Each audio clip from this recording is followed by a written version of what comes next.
Ninth class, this is your lecture number 26 and we were discussing about human digestive system. Today we will discuss the first part of our digestive system, which is oral cavity.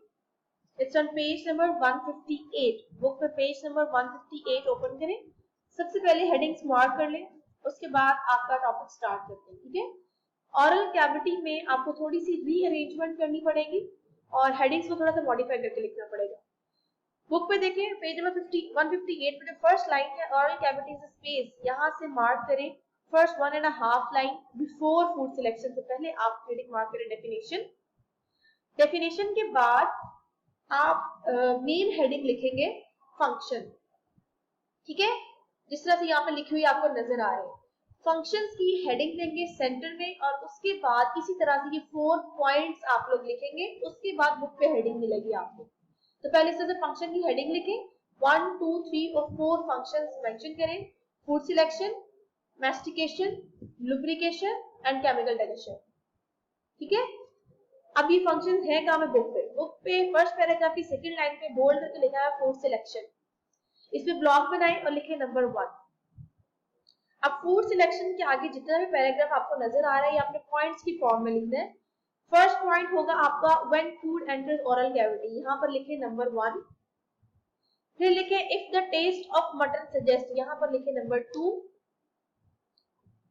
Next if teeth और टंग, यहां पर लिखे number 3. और last पे the senses of smell, यहां पर लिखे number 4. ये 4 पॉइंट्स आएंगे आपके फंक्शन के पहले पॉइंट में जो है फूड सिलेक्शन.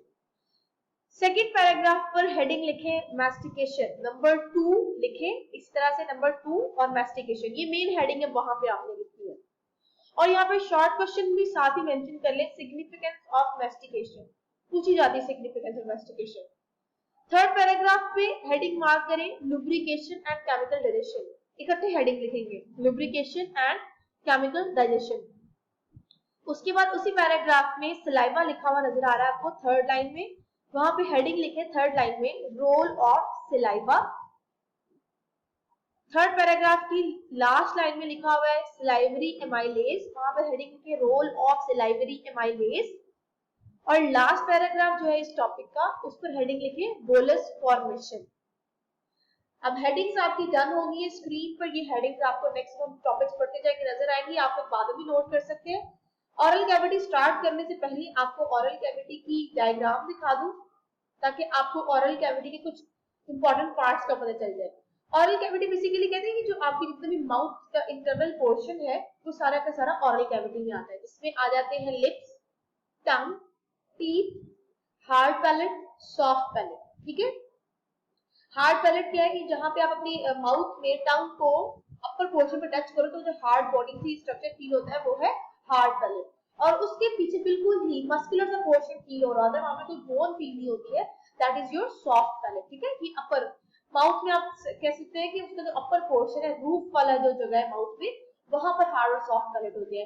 फिर टंग के बारे में भी आपको पता है, अपर लोअर जॉ का पता है, टीथ भी पता है कहाँ है. और बिल्कुल जहां पे हल स्टार्ट हो रहा है ना उस पोर्शन को कहते हैं फेरेंक्स. और फेरेंक्स के बाद आगे का पोर्शन आप लोग फील नहीं कर सकते. ठीक है.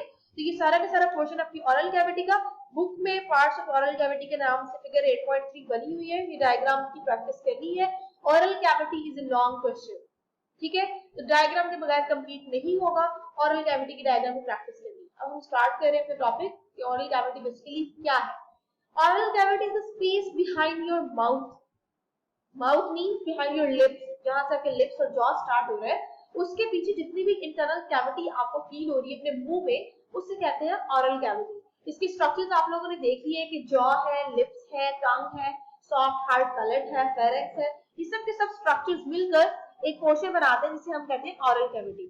और ये ऑरल कैविटी जो है ये सिर्फ एक स्ट्रक्चर, एक पोर्शन का नाम नहीं है. डाइजेस्टिव सिस्टम में ऑरल कैविटी बहुत इंपॉर्टेंट रोल प्ले करती है. उसके फंक्शंस कुछ क्या है? Food selection, mastication. मैस्टिकेशन का मतलब है जो हम खाने को चबाते हैं. Chewing of food is called mastication. Then lubrication और लास्ट ये है केमिकल डाइजेशन. अब ये सारे के सारे फंक्शंस क्या है वन बाय वन इनको हम देखते हैं. First one is food selection. की फूड की सिलेक्शन कैसे की जाती है? फूड सिलेक्शन का मतलब क्या? जो खाना हम खाते हैं हम उसे कहीं ना कहीं सिलेक्ट करें. सिलेक्ट का मतलब क्या? आप लोग इसे समझे कि अगर खाना जो खा रहे हो अगर उसमें कोई चीज बैड टेस्ट कर रही है, उसका टेस्ट अच्छा नहीं है, आप फौरन से उस बाइट को थ्रू ऑफ कर दोगे, उसको स्पिट आउट कर दोगे, बाइट फेंक दोगे मुंह से। क्यों? क्योंकि पता चल गया खाना ठीक नहीं है, इसमें कोई डर्ट का पार्टिकल है। अगर कोई इसमें हार्ड या बोनी स्ट्रक्चर फील होता है तब भी हम उसको रिजेक्ट कर देते हैं। क्यों? पता चल गया कि इसमें हार्ड चीज है, अगर वो आगे पास करोगे डाइजेस्टिव सिस्टम में तो वो किसी ना किसी ऑर्गन को जाके डैमेज कर देगी। इसी तरह से अगर आपको खाने के पार्टिकल में कोई भी टेस्ट में कोई चीज अच्छी नहीं लग रही है या उसकी स्मेल ठीक नहीं है तो हम उसको तभी रिजेक्ट कर देते हैं। इट मीन्स कि आपकी sense of vision, sense of taste and sense of smell, ये सारी की सारी सेंसेस जो है ये फूड सिलेक्ट करने में इंपॉर्टेंट रोल प्ले करती है, फूड सिलेक्शन में हेल्प करती है। फूड सिलेक्शन का मतलब क्या होगा? ये हेल्प करेगी कि whether it's good for your health और नॉट, और सिलेक्शन के बाद ही हम किसी फूड को अलाउ करेंगे कि वो हमारे स्टमक तक जाए। लेकिन अगर किसी फूड जो कि एक्सपायर्ड फूड है अगर वो ले लो तो क्या होगा? स्टमक तक चला गया, स्टमक में जाने के बाद स्टमक को डिस्टर्ब कर देगा, वॉमिट स्टार्ट हो जाएंगी, स्टमक अपसेट हो जाएगा। क्यों? क्योंकि वो जो भी चीज आपने खाई है वो अनहाइजेनिक थी। अब अनहाइजेनिक चीजों को हमारा स्टमक एक्सेप्ट नहीं करता, बॉडी में कोई इन्फेक्शन हो सकती है, इसलिए उसको रिजेक्ट कर दिया जाता है, वॉमिट आ जाती है। वॉमिट से पहले वाले केस में ऑरल कैविटी में भी सिलेक्शन का कुछ रोल होता है जो कि आप कर सकते हैं। ये 4 के 4 यही 4 पॉइंट्स आपने बुक में मार्क करने हैं। फर्स्ट चीज क्या की जाती है कि अगर उसके टेस्ट अच्छा नहीं है ना फूड को ऑरल कैविटी से आगे पास ऑफ नहीं किया जाता। अगर उसका टेस्ट बुरा है तो उसे रिजेक्ट कर दिया, कोई हार्ड ऑब्जेक्ट है तब भी रिजेक्ट हो जाता है, उसकी विजन में प्रॉब्लम है और देखने में भी अगर वो अच्छा नहीं लग रहा, उसकी स्मेल भी बैड है तो उसको रिजेक्ट कर दिया जाता है। इस तरह से ऑरल कैविटी रोल प्ले करती है फूड सिलेक्शन में। नेक्स्ट है मैस्टिकेशन। मैस्टिकेशन का मतलब होता है च्यूइंग ऑफ फूड, जो खाना जो एक बाइट हम मुंह में डालते हैं उसके बाद उसको अच्छे से हम ग्राइंड करते हैं, दोनों जॉस को यूज करते हुए, टीथ को यूज करते हुए उसको चुबाया जाना। तो फूड का ये जो च्यूइंग का प्रोसेस है ऑरल कैविटी, इसे कहते हैं मैस्टिकेशन। मैस्टिकेशन की सिग्निफिकेंस क्या है? देखो जो भी फूड हम खा रहे हैं वो बाइट जो इतनी बड़ी बाइट एक दफा मुंह में डाल ली, उसको मैस्टिकेट करके बहुत छोटे और फाइन पार्टिकल्स में कन्वर्ट किया जाता है, क्योंकि वहां से फूड नहीं एंटर होना है इनटू योर एसोफेगस, आपके फूड पाइप में। फूड पाइप इतना छोटा है कि वो उस बड़े बड़े फूड के बाइट्स को आगे ट्रेवल नहीं कर सकता, वो आपके फूड पाइप में स्टक हो सकता है, नहीं ब्लॉक कर सकता है फूड पाइप को। इसीलिए फूड को अच्छे से मैस्टिकेट किया जाता है। मैस्टिकेट करने का मतलब उसको च्यू करके अच्छे से सॉफ्ट पार्टिकल में सॉफ्ट किया जाता है और उसको छोटे से छोटे फाइन पार्टिकल्स में कन्वर्ट कर दिया जाता है, चाहे वो किसी भी फॉर्म में। थर्ड है lubrication and chemical digestion. Lubrication का मतलब क्या होगा? लुब्रिकेट करने का मतलब है चीजों को सॉफ्ट कर देना, ताकि वो इतनी सॉफ्ट हो जाए, स्लिपरी हो जाए, जब कहीं पे स्टक ना हो। यहाँ पे इस डायग्राम में ये 3 पोर्शंस आपको नजर आ रहे हैं और इन तीनों से एरोस निकल रही है। ये 3 है सलाइवरी ग्लैंड, ठीक है। ऑरल कैविटी में 3 pairs of salivary gland present होती है। बुक पे मार्क करेंगे 3 पेयर्स वाली बात, टोटल 6 सलाइवरी ग्लैंड होंगे, बट अगर पेयर्स की बात करो तो 3 pairs of salivary gland present होते हैं इन योर ऑरल कैविटी। ये तीनों सलाइवरी ग्लैंड एक सिक्रीशन प्रोड्यूस करते हैं, एक लिक्विड बनाते हैं जिसे हम सलाइवा कहते हैं, क्योंकि ऑरल कैविटी को बनता रहता है हर वक्त। वो सलाइवा क्या करता है? उस सलाइवा का 2 इंपॉर्टेंट फंक्शन है, एक तो वो सेमी डाइजेशन करवाता है फूड की, दूसरा लुब्रिकेशन। लुब्रिकेशन का मतलब क्या है कि यहाँ पे इस डायग्राम में देखो कि जो भी फूड इंजेस्ट कर रहे हैं उसको मैस्टिकेट किया जा रहा है, चबाया गया, चबाने के बाद सलाइवरी ग्लैंड में जितना भी सलाइवा प्रोड्यूस हो रहा है वो उस फूड में मिक्स किया जा रहा है। मिक्स करने की वजह से वो फूड बहुत सॉफ्ट और स्लिपरी हो गया। स्लिपरी होने की वजह से बहुत इजीली पास कर जाता है आपकी ओसोफेगस में, ठीक है। इसलिए उसको स्लिपरी बनाना जरूरी है और स्लिपरी बनाया जाता है by lubrication with the help of saliva.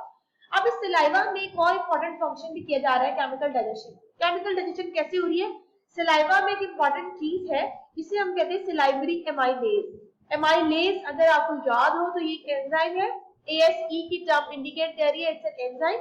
अब सलाइवरी एमाइलेज क्या करता है? ये स्टार्च को या कार्बोहाइड्रेट को डाइजेस्ट करता है।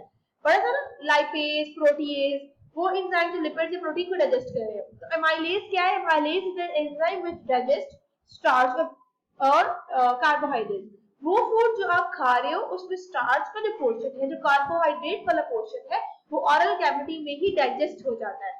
तो यहाँ लेकिन इसके अलावा और चीजें भी तो है ना फूड में, क्योंकि वो डाइजेस्ट नहीं हो रही, तो यहाँ पे हम टर्म यूज कर रहे हैं केमिकल डाइजेशन, और इसको हम कहते हैं semi digestion of your food. Semi का मतलब क्या है? हाफ, क्योंकि इसमें बहुत थोड़ा सा पोर्शन फूड का डाइजेस्ट हो रहा है।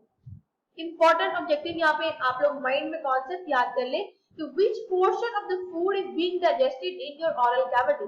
तो इसका आंसर है कार्बोहाइड्रेट या फिर आप स्टार्च भी कह सकते हैं।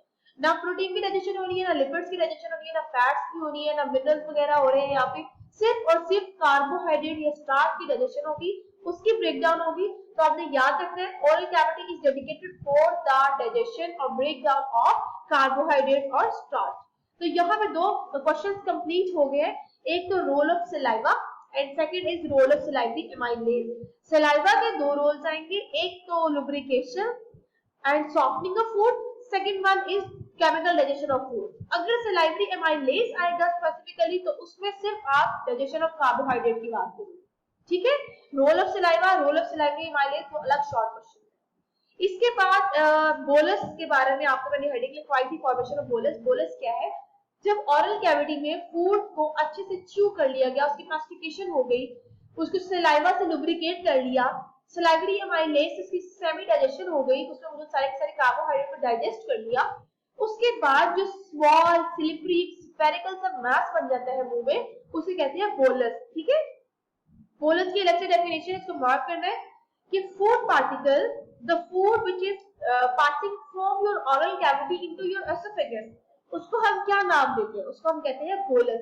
तो बोलस की डेफिनेशन भी याद रखनी है। और which part of your food is has been digested in bolus, तो वो है कार्बोहाइड्रेट। तो बातें याद रख लो कि बोलस में कार्बोहाइड्रेट डाइजेस्ट हो चुका है, प्रोटीन, फैट, मिनरल्स, विटामिन वगैरह एज इट इज उसमें मौजूद है, उनकी ब्रेकडाउन नहीं हुई। और दूसरी चीज ये कि इसमें सलाइवा एक्ट कर चुका है। इसमें कौन सा बोलस में कौन से वाले एंजाइम ने एक्ट किया? It's salivary amylase. तो इसको भी याद रखना है। डायग्राम ड्रॉ करनी है, लॉन्ग क्वेश्चन है, सारे के सारा आपने लिखना है विद हेडिंग्स।